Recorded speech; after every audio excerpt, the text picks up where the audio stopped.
말씀 제목은 회개하라 천국이 가까이 왔느니라 라는 말씀 제목 가지고 함께 하나님의 은혜를 나누어 보도록 하겠습니다. 이때부터 라는 말은 세례 요한인 헤롯 안티바스에게 잡혀 더 이상 사역을 할 수 없게 되었을 때를 말합니다. 당시 갈릴리 지역을 통치하던 사람은 헤롯의 아들인 헤롯 안티바스였습니다.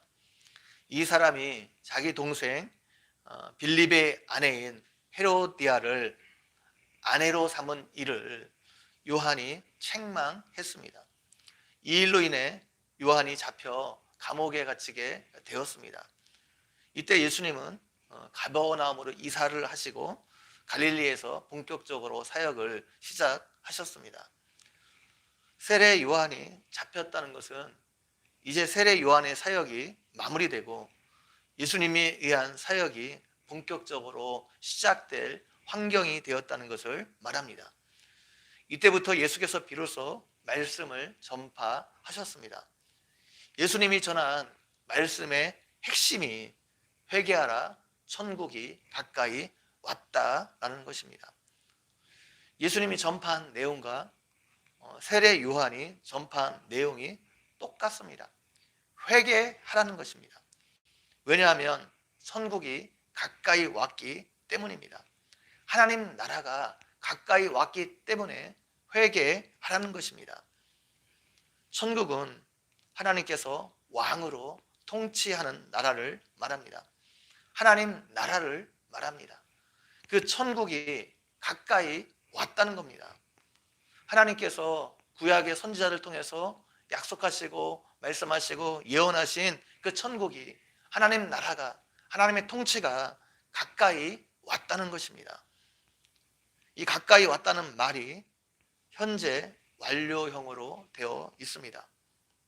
현재 완료형은 어떤 행위가 이미 시작되었고 그 행위가 완성을 향하여 진행 중일 때 사용하는 문법적 표현입니다. 천국이 가까이 왔다는 말은 천국이 이미 시작되었고 이제 완성을 향하여 계속 나아가고 있다는 것을 말합니다. 사도 바울은 이것을 우리의 구원에 적용하고 있습니다. 우리가 예수 그리스도를 믿을 때, 예수 그리스도를 영접하고 믿을 때 이미 우리가 구원을 얻습니다. 그러나 그 구원이 아직 완성된 것은 아닙니다. 이미 그 구원이 시작되었지만 예수 그리스도를 믿을 때 우리 안에서 이미 구원을 얻었고 그 구원이 시작되었지만 완성된 것은 아니라는 것입니다. 그 구원이 이제 완성을 향하여 나아가고 예수님이 다시 오실 때 그 구원이 완성될 것입니다. 이미 구원이 시작되었어요. 그러나 아직 완성된 것은 아니라는 말입니다. 세례 요한은 천국이 올 것을 선포했지만 예수님은 그 천국을 직접 가지고 이 땅에 오셨습니다. 하나님의 통치가 예수 그리스도를 통해 이 땅에 오게 되었다는 것입니다. 예수님이 임마누엘이시기 때문입니다. 예수님이 우리와 함께 하시는 하나님이시기 때문에 그렇습니다. 세례 요한과 예수님의 그 선포가 그 메시지의 그 핵심이 똑같은 문구지만 그 내용에는 약간 차이가 있습니다. 세례 요한이 전한 메시지에서 그 하나님 나라의 핵심 주제는 하나님의 공의로운 심판입니다.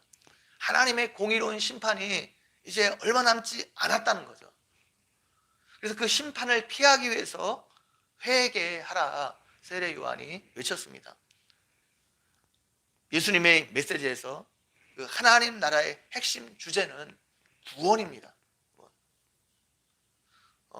따라서 세례 요한이 말한 그 회개의 핵심은 자신이 그 잘못한 어떤 길에서 돌이키는 거죠. 돌이키는 겁니다. 그러나 예수님이 말씀하시는 회개의 핵심은 복음을 믿는 겁니다. 복음을 받아들이는 겁니다. 다시 말해서 예수 그리스도 자신을 받아들이는 것이 회개의 핵심입니다. 그래서 예수님이 말씀하신 회개는 약간 회심에 가까운 의미입니다. 두 개 다 회개가 비슷한 의미가 있지만 이제 이후에 그 펼쳐질 예수님께서 말씀하신 사역과 메시지 선포와 이런 것들을 듣게 되면 약간의 의미 차이가 있습니다. 천국에 들어가기 위해서, 다시 말하면 우리가 하나님의 통치 안으로 들어가기 위해서 먼저 필요한 것이 회개입니다. 회개하려면 내가 죄인인 것을 먼저 깨달아야 됩니다. 성경이 말하는 죄는 단순히 우리가 범한 어떤 법적인 규정만 말하는 것이 아닙니다. 살인이나 도적질이나 간음이나 어떤 이런 규정만 말하는 것이 아닙니다. 우리가 다른 사람을 미워하고 시기하고 질투하고 악한 생각, 이런 모든 것까지 죄라 말하고 있습니다. 성경이 말하는 가장 큰 죄는 하나님을 믿지 않는 겁니다. 하나님이 없다고 생각하는 겁니다. 사람이 왕 대신 하나님을 떠난 것을 말합니다. 거기에서 이런 모든 죄들이 파생되었습니다. 예수님은 하나님 나라가 가까이 왔다고 말씀하시면서 아까 말씀드린 것처럼 하나님의 공의로운 심판보다는 하나님의 자비와 긍휼을 훨씬 더 강조하고 있습니다.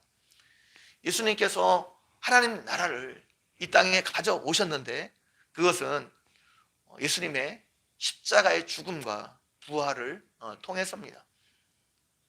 예수님은 이 땅에 있는 사람들에게 죄사함을 얻게 하시려고 자신이 십자가에 달려 죽으신 것에 대해 성만찬에 대해서 성만찬을 통해 분명하게 우리에게 말씀해 주셨습니다.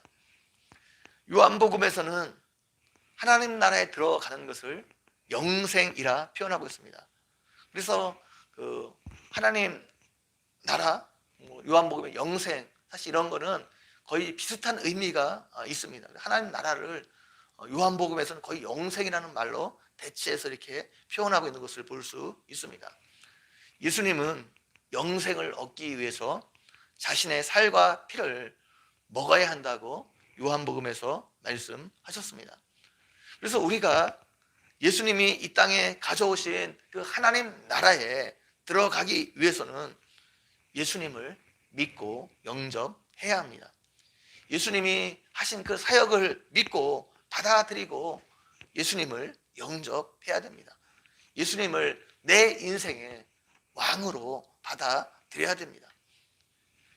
예수님의 삶의 주인으로 모셔드리고 이전과 다른 삶을 살아가는 것, 이것이 예수님 말씀하신 회개의 의미입니다. 아까 말씀대로 다시 말하면 이것은 회심에 가까운 의미라 말할 수 있습니다. 회개해야 우리가 하나님의 통치 영역 안에 들어갈 수 있습니다. 하나님의 통치 영역 안에 들어가야 하나님이 약속하신 그 언약의 복을 우리가 누리며 살아갈 수 있습니다. 우리는 예수님을 믿고 제사함을 받아 이 땅에 도래한 하나님 나라를 이미 소유한 사람들입니다. 그럼에도 우리는 연약해서 여전히 이 땅에서 죄를 범할 수 있습니다. 여전히 연약해서 넘어질 수 있습니다. 우리는 계속해서 그때마다 예수님께 나와 회개하고 제사함을 받아야 됩니다. 그래야 우리는 계속해서 하나님의 통치 영역 안에 머물 수 있고 이 땅에서 천국의 삶을 맛보며 누리며 살아갈 수 있습니다.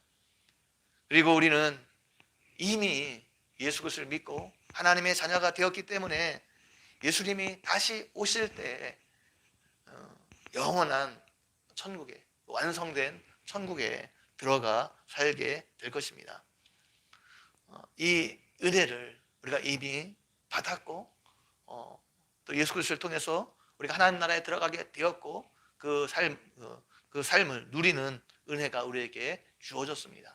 이 은혜를 주신 그 하나님께, 또 우리를 위해서 십자가에 죽으신 그 예수 그리스도의 그 은혜를 생각하며 오늘도 감사하는 하루가 되기를 주님의 이름으로 간절히 축원드립니다.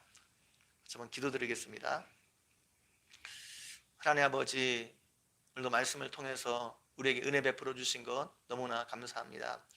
예수 그리스도의 사역과 하나님 또 그 예수 그리스도의 믿음을 통해서 우리가 예수 그리스도를 통해서 이 땅에 가져오신 도래한 그 하나님 나라에 천국에 들어가게 되었고 그것을 소유한 사람이 되었습니다. 하나님, 우리가 이 땅을 살아가면서 예수 그리스도를 주인으로 모시고 그 천국의 삶을 하나님 맛보며 또 하나님의 통치 가운데 거하는 우리의 삶이 되어줄 수 있도록 함께해 주시기를 원합니다.